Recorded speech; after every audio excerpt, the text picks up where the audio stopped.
So I have this very old iMac on which Apple gave up a long time ago, but I decided to revive it and put Linux on it. I downloaded Arco Plasma ISO just because Kubunutu wouldn't recognize my wireless card. I thought this would be easy. I just boot it off Linux and that's it. It will automatically recognize everything. And to make the story short, just not to waste your time, if you see a black screen with just blinking cursor or nothing appears, Arco Plasma has this mode where it disables to booting up graphic drivers in kernel. So you have to boot with option nomodeset. Some of them call this safe graphics and some of them don't have that option at all. And when you boot with this option, you should be getting installation screen. However, when you install, for instance, Arco, you don't have that option safe mode. So what you can do, and I installed here systemd, you can press E and at the end of the line, you add nomodeset and then just press enter. However, entering like this, it will just be viable for starting up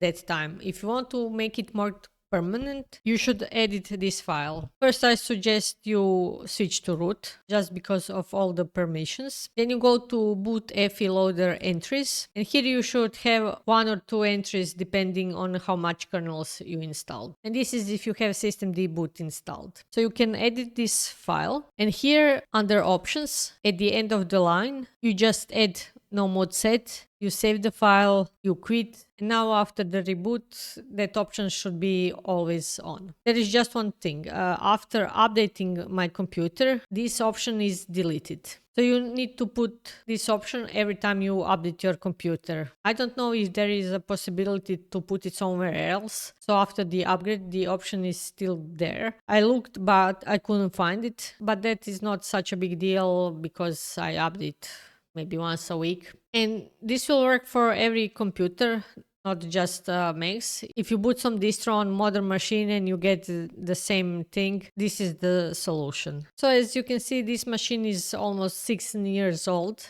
and this was the time when Apple actually made good machines, and it's still good for reading emails, RSS feed. It has best inbuilt speakers from all the computers I ever owned, so I just don't want to throw away a perfectly good computer. And that's all.